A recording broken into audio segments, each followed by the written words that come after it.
قرآن مجید فرقان حمید کی ایک مختصر آیت کریمہ تلاوت کرنے کا شرف حاصل کیا۔ خالق کائنات سے دعا ہے حق کہنے، حق سننے اور ہم سب کو اس پر عمل کرنے کی توفیق عطا فرمائے۔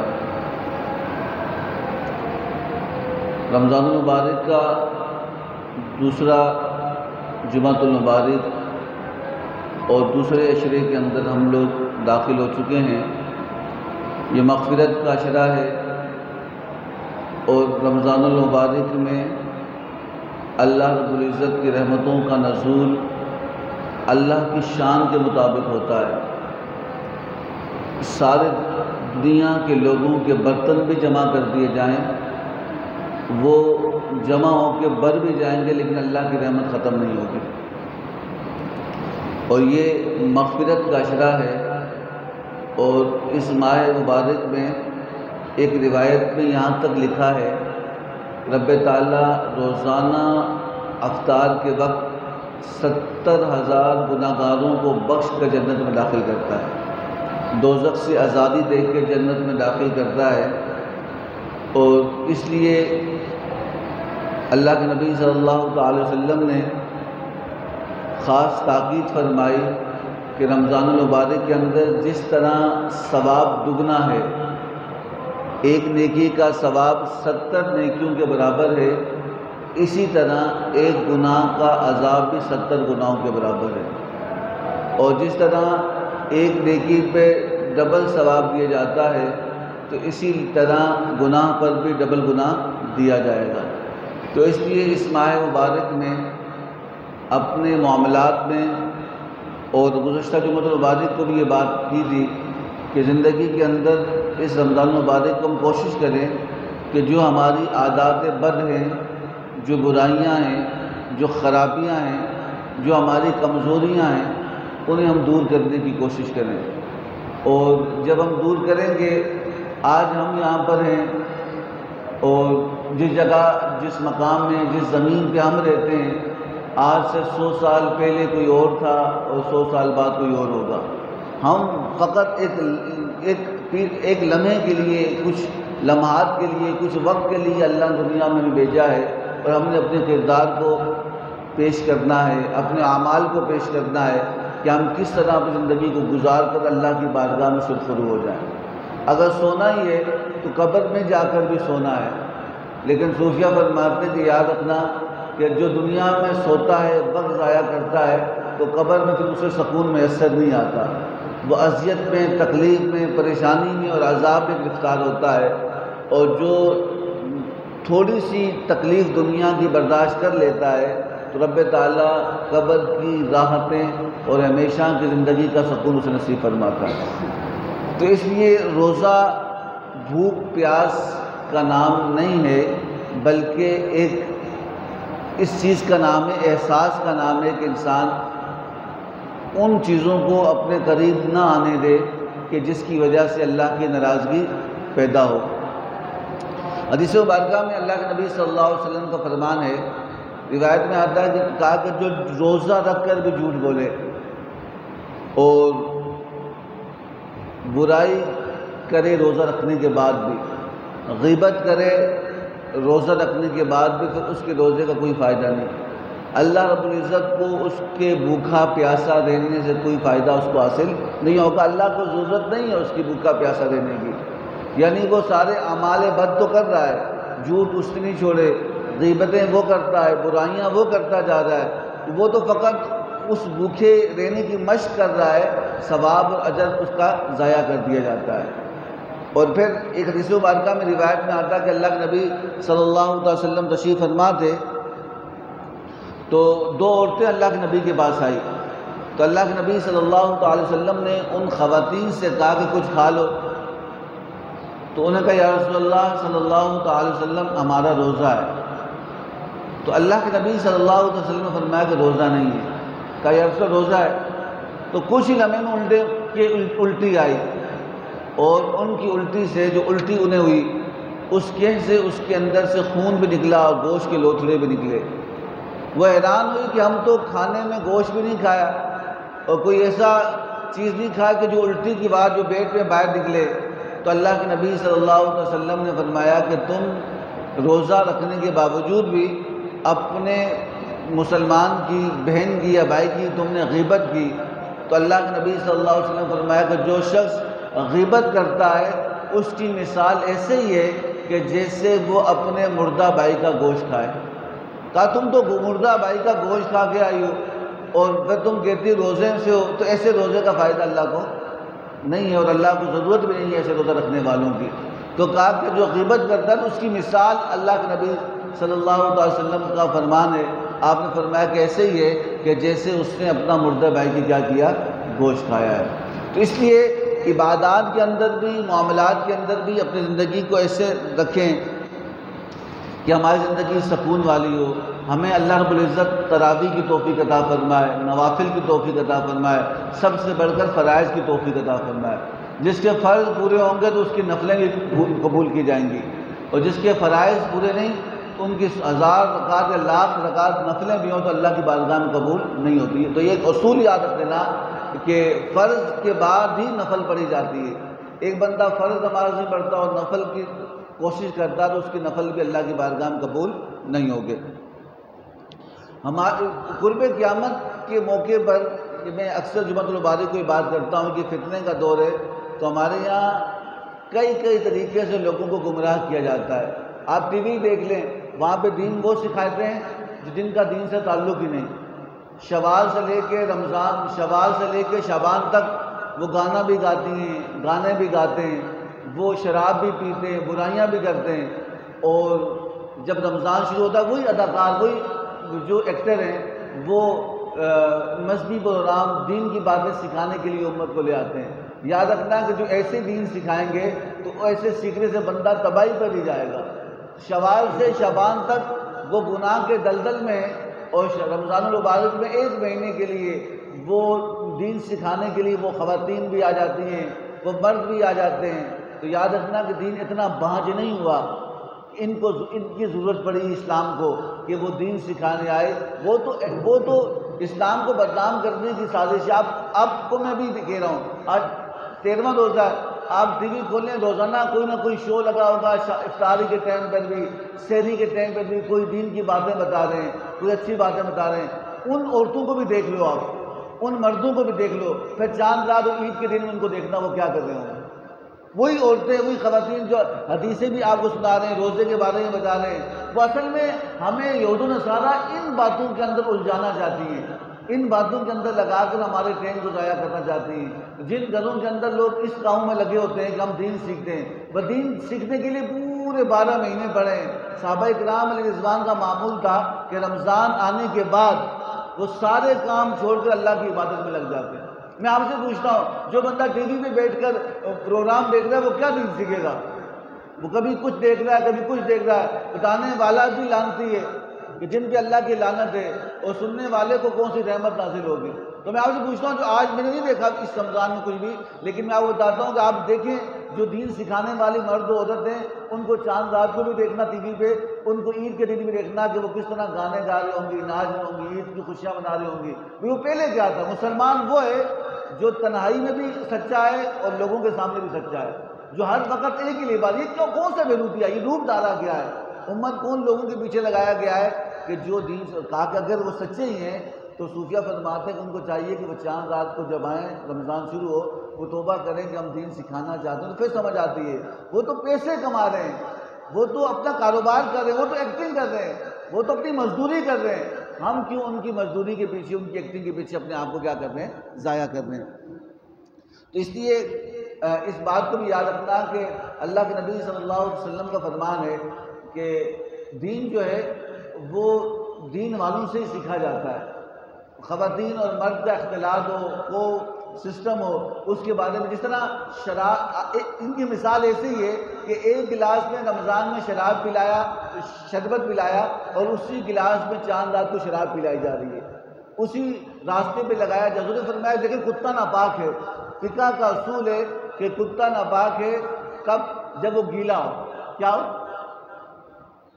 میں بول رہا ہوں، آپ بھی بول رہے ہیں، کیا ہو؟ یہ فقہ کا اصول ہے، کتا ناپاک تک کب ہوتا ہے؟ جب وہ گیلا ہو تو وہ جسم سے مس ہو جائے، یا اس کی تھوک لگ جائے وہ کیا ہے؟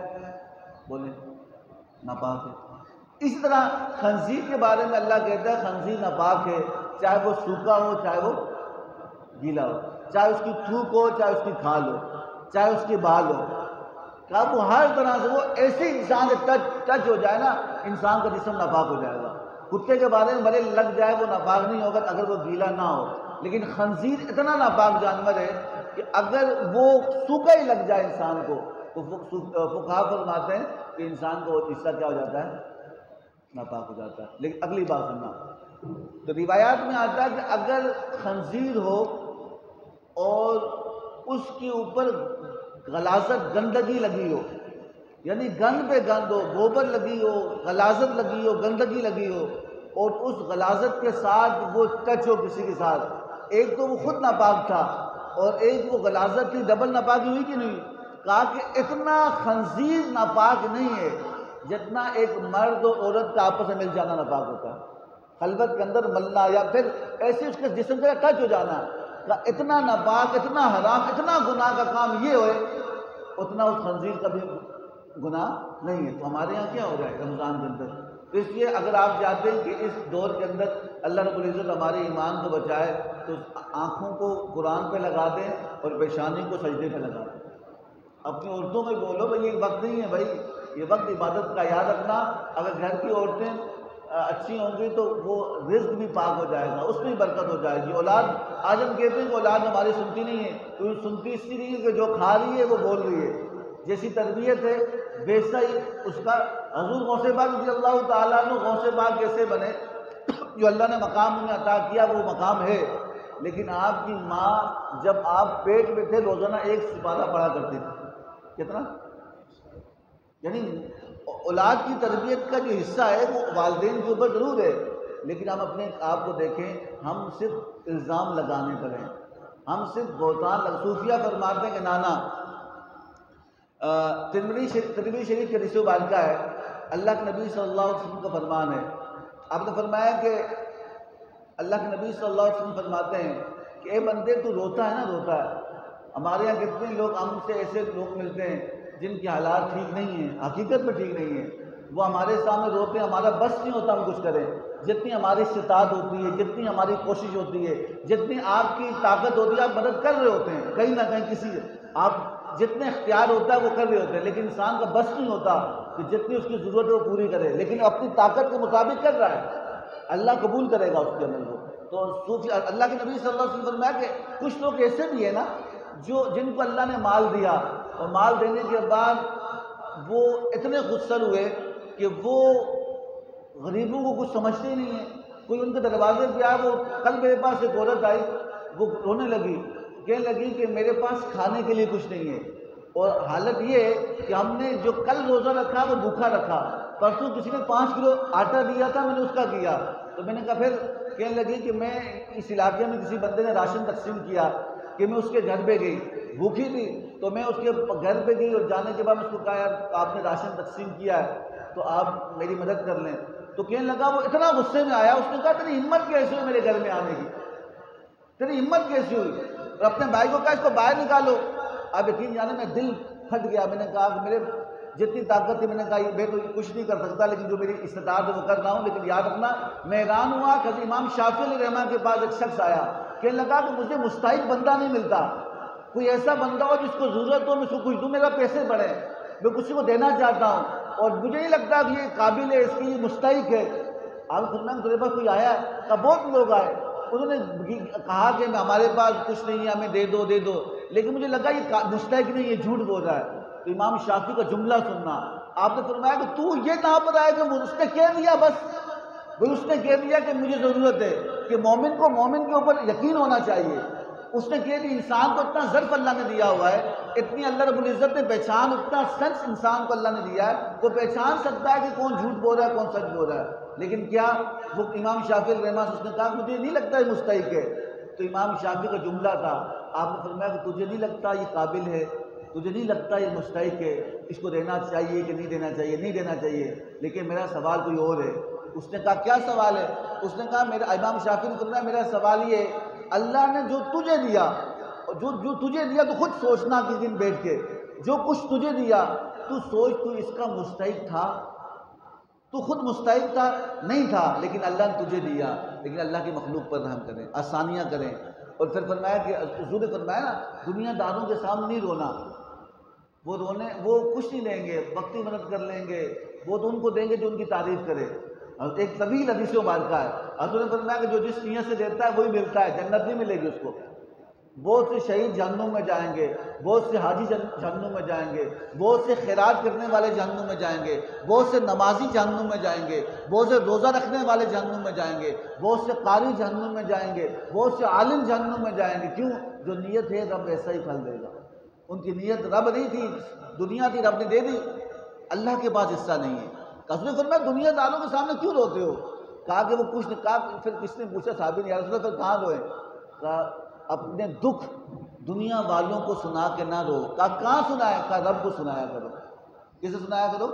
اپنے دکھ رب کو سنایا کرو، اپنی خوشیاں رب کو سنایا کرو، اپنے راز رب کو سنایا کرو، اپنی خلوتیں رب کو سنایا کرو، اپنی جلوتیں رب کو سنایا کرو۔ کہا کہ رب کے ہونے میں، رب کی عطا کرنے میں دیر ہے، لیکن یاد رکھنا جب عطا کرے گا تو دنیا سے بے نیاز کر دے گا، پھر دنیا کی فکر ہی نہیں ہوگی، دنیا سے بے نیاز کر لے گا۔ وقتی پریشانیاں، وقتی تنگیاں، وقتی مصیبتیں انسان کے ساتھ لگی ہیں، اس پہ پریشان نہیں ہونا، اس پہ نہیں لینا۔ میں نے ابھی کہا نا، آج کے 100 سال بعد یہاں کوئی اور ہوگا، 50 سال بعد کوئی اور ہوگا۔ ہم نے ایک وقت کے لیے آئے، اپنا کردار کیا اور چلے جائیں گے۔ تصوف کے اندر یہ ساری معاملات اصحاب تکوینی امور۔ ایک بندے نے مجھ سے پوچھا کہ تکوینی امور کے بارے میں نے کہا یہ تکوینی امور اسے کہتے ہیں جو فرشتوں کے امور ہیں۔ کسے کہتے ہیں؟ کیا؟ جو فرشتوں کے امور ہیں، بارش برسانا، رزق لانا، ہوائیں لینا، یہ رب نہیں کرتا، رب نے فرشتوں کی ذمہ داری لگائی۔ کہا کہ پھر انسانوں میں بھی کوئی ہوتا ہے؟ کہا کہ ہاں، جب بندہ رب کا پیارا ہوتا ہے تو فرشتوں کے ساتھ اسے لگا دیتا ہے۔ بہت سے صوفیہ کرام ایسے ہیں، اب بھی میں نام نہیں لے سکتا، لیکن وہ آج بھی اس اصحاب تکوینی امور، مرنے کے بعد کون کہتا ہے مر گیا؟ کون کہتا ہے؟ ہمارے یہاں بے سر وہ مر گیا، قبر میں جانے سنتا ہے کہ نہیں سنتا؟ قبر میں کیا ہوتا ہے؟ قبر میں جانے والے سے آواز آتی ہے۔ تم بھاڑ میں جاؤ ساری باتیں، میں تمہیں یہ بتاتا ہوں، قرآن کا ایک اصول مجھے بتا دو، جہاں رب نے کہا کہ انسان روح مری، قرآن نے کہا کہ روح، کسی نے سوال کیا، اللہ کے نبی صلی اللہ علیہ وسلم تشریف فرما تھے، صحابہ کرام علیہ رضوان نے کہا رسول اللہ صلی اللہ علیہ وسلم یہ کافر ہم سے پوچھتے ہیں، یسألونک عن الروح، یہ روح کے بارے میں سوال کرتے ہیں کہ بندہ مرنے کے بعد تو ختم ہو گیا۔ یہ کافروں کا عقیدہ ہے کہ مرنے کے بعد ختم، اس کے بعد کوئی معاملہ نہیں، وہ تو جلا دیا جاتا ہے، مٹی میں خاک کر دیا جاتا ہے۔ تو اللہ کے نبی صلی اللہ علیہ وسلم سے کافروں نے بھی سوال کیا، قرآن کہہ رہا ہے۔ کون کہہ رہا ہے؟ بولیں کون کہہ رہا ہے؟ میں کہہ رہا ہوں رمضان کا مہینہ، شاید میرے ایک لفظ سے، آپ کے لفظ سے اللہ بخش دے، اللہ تو بہانے ڈھونڈتا اس مہینے میں۔ کون کہہ رہا ہے؟ قرآن کہہ رہا ہے۔ کیا سوال کیا ہے؟ یسألونک عن الروح، اے محبوب لوگ آپ سے سوال کرتے ہیں روح کیا ہے؟ کہا قل الامر ربی، رب کا حکم ہے۔ یاد رکھنا دنیا مر جائے گی، رب کا حکم نہیں مرے گا، رب کا حکم مرنے کے لیے نہیں ہوتا۔ سمجھ آ رہی بات کی؟ آپ قرآن پڑھ کے دیکھیں، اللہ قرآن میں کہہ رہا ہے کہ کل نفس ذائقۃ الموت، ہر نفس کو، اس جسم کو موت کا ذائقہ چکھنا ہے۔ نہیں کہا آپ مجھے بتا دو کہیں بھی قرآن یا حدیث مبارکہ کے اندر کہیں بھی لکھا ہو کہ ہر روح نے موت کا ذائقہ چکھنا ہے؟ خدا کی قسم روح کو تو موت آنی نہیں ہے، روح تو موت نہیں آتی۔ آپ نے دیکھا ہو کہ بندہ مرتا ہے روح چلی جاتی ہے، روح کہاں جاتی ہے؟ آپ اس کے درجات ہیں، اس کے مقامات ہیں، ان کی بلندیاں ہیں، کوئی عرش کے نیچے ہوتی ہے، کوئی زمین کے نیچے اسے عذاب کی صورت میں رکھا جاتا ہے، کوئی عرش کے سائے میں ہوتی ہے، کسے مقامی سجین میں جگہ رکھا جاتا ہے، کوئی مقامی علیین میں پرواز کر رہا ہوتا ہے، کوئی مقامی سجین میں کافروں کی روح کو اللہ عذاب دے رہا ہوتا ہے۔ اب سوال یہ، حضرت جعفر طیار رضی اللہ تعالیٰ عنہ کے بارے میں کہتے ہیں نا، جب آپ شہید ہوئے نا، شہید جنگ میں شہید ہوئے اور آپ کو شہید کر دیا گیا، اللہ کے نبی صلی اللہ علیہ وسلم مکہ میں بیٹھے، اپنے گھر میں بیٹھے، اور آپ نے دیکھا، اور دیکھنے کے بعد کہا کہ دیکھو جعفر کے دونوں ہاتھ کاٹے کافروں نے۔ کیا کیا؟ حضرت ابو جعفر رضی اللہ تعالیٰ عنہ کو، جعفر طیار رضی اللہ تعالیٰ عنہ کو کافروں نے دونوں ہاتھ کاٹے۔ کہاں کاٹے؟ دنیا میں۔ کہاں کاٹے؟ زمین پہ. اور کاٹنے کے بعد انہیں شہید کر دیا گیا. کہاں پر؟ بولے نا، زمین پہ. ان کی روح کہاں گئی؟ آسمان پہ. اللہ کے نبی مسجد میں بیٹھ کر آپ کہہ رہے ہیں کہ جعفر طیار کے دونوں ہاتھ کافروں نے کاٹے، وہ شہید کر دیے گئے. میں دیکھ رہا ہوں. کون کہہ رہا ہے؟ اللہ کے نبی. کہا میں دیکھ رہا ہوں. اللہ رب العزت نے اس دو بازوں کے بدلے میں جعفر طیار کو رب تعالیٰ نے دو پر دیے، ان پروں سے وہ جنت میں پرواز کر رہا ہے. سمجھا نہیں بات کی؟ تو یہاں ایسی بحثیں ہیں کہ یہ کیس کیا ہوتا ہے، یہ کیا ہوتا ہے. کچھ نہیں ہوتا. کسی ایک بندے نے کہا کہ مرنے کے بعد کوئی سنتا ہے، اس نے کہا میں بھی زندہ ہوں، مر کے بتاؤں گا. سمجھا نہیں بات کی؟ تو یہاں اس بحثوں میں آپ کو دوبارہ کہہ رہا ہوں کہ ان معاملات کے اندر پڑھنے کا فائدہ نہیں، لیکن اس بات کو سمجھنا، روح نہیں مرتی، انسان نہیں مرتا، انسان منتقل ہوتا ہے، انتقال کرتا ہے. انتقال کا معنی منتقل ہونا، ایک اس جہاں سے اس جہاں میں منتقل ہو رہا ہوتا ہے. وہ روح اس کی اس جہاں سے اس جگہ پہ جاری ہوتی ہے. اب اللہ کی مرضی ہے اس سے کیا ذمہ داری دی جاتی ہے. کوئی جنت پہ چلی جاتی ہے اور کوئی اصحاب تکمیل کے ساتھ ذمہ داری پوری کر رہی ہوتی ہے. سمجھا نہیں بات نہیں؟ تو ہمارے یہ معاملات ہیں. تو روح کا معاملہ آج بھی اگر ہم دیکھیں، روح کا تعلق ایک حدیث مبارکہ میں، وہ طویل حدیث مبارکہ میں، مجھے یاد ہے یہ باتوں میں کہا کہ ایک صحابی کو، ایک بندے کو شہید کیا نا اس کے بادشاہ نے، اور اس کے ایک بادشاہ نے بندوں کو قید کیا کہ تو کافر ہو جا، کافر ہو جا. پوری فیملی کو اس نے کہا میں کافر. مختصر مجھے یاد آئی ہے، کہا کہ میں نہیں ہوں گی، میں کافر نہیں ہوں گے. اس نے ان سب بھائیوں کو جلتے ہوئے تیل میں ڈالا تاکہ ان میں سے آگے ڈر جائیں گے تو ہم کافر ہو جاتے ہیں. ایک بھائی کو ڈالا، دوسرے کو کعبہ تھا، کہا مرنا منظور ہے، دین چھوڑنا منظور نہیں. دوسرے کو ڈالا، تیسرے کو ڈالا، چوتھے کو ڈالا. جب پانچویں بھائی کی نمبر آئی نا، اس نے کہا کہ اس کی بیٹی نے کہا کہ بادشاہ سلامت آپ مجھے مہلت دیں، مجھے 10 دن دے دیں، میں اس کو اپنے حسن سے، اپنے دام سے، اپنے حسن سے اس کو میں کافر پر لے آؤں گی. تو کہا کہ بادشاہ نے مہلت دی. وہ 10 دن تک اس کے پیچھے ادائیں دکھاتی رہی، کبھی ادھر آتی کبھی ادھر آتی، لیکن وہ سچا مسلمان تھا. جب بھی وہ آتی یا قرآن پڑھ رہا ہوتا یا نماز پڑھ رہا ہوتا، ایک لمحے بھی اس نے آنکھ اٹھا کے نہیں دیکھا. 10ویں دن اس نے کہا کہ آج آخری دن ہے. اس نے اس بادشاہ کی بیٹی نے کہا کہ بھائی بات سننا، میں دیکھتی رہی کہ 10 دن انسان ہیں، جذبات شدت کر جاتے ہیں، لیکن میں تیرے ایمان پہ حیران ہوں کہ تو نے اللہ کے دین کے لیے اپنی آنکھیں بھی نہیں اٹھائی. میں روز آتی رہی، گناہ کی دعوت کرتی، تو نے آنکھیں اٹھا کے بھی نہیں دیکھا. میں بھی کلمہ پڑھ کے مسلمان ہونا چاہتی ہوں. اس کے عمل سے وہ کلمہ پڑھ کے مسلمان ہوئے، دونوں بھاگ گئے.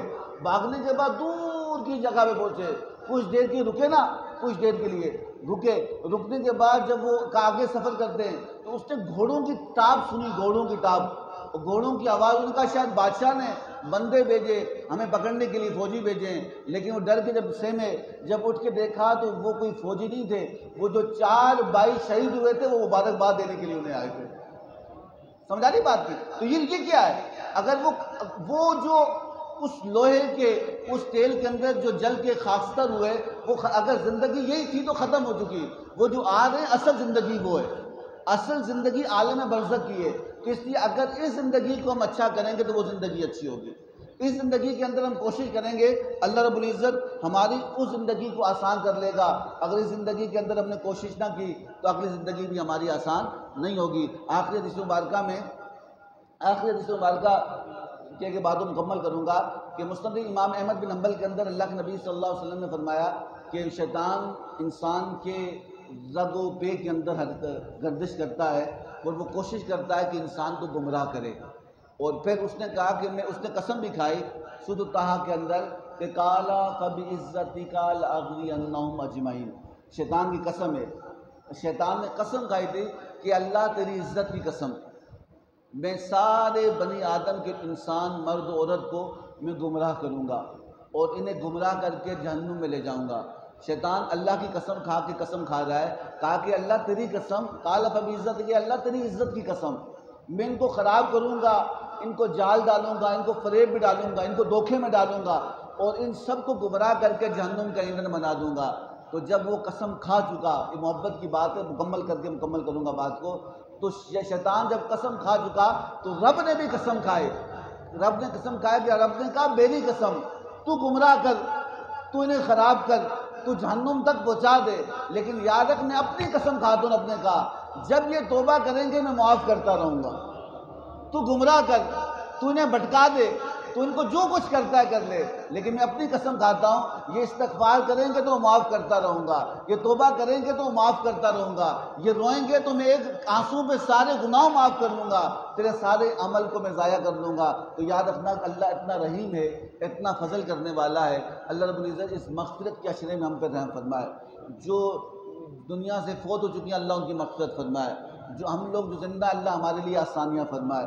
اللہ رب العزت جو پریشان ہیں اللہ رب العزت ان کی پریشانیوں کو دور کرے۔ یا اللہ اپنا محتاج رکھ، غیروں کی محتاجی سے بچا۔ یا اللہ ہم سب کو آپس میں اتفاق، اتحاد و محبت نصیب فرمائے، اور جو کچھ سنا اس پر عمل کرنے کی توفیق عطا فرمائے۔ وما علینا الا البلاغ المبین۔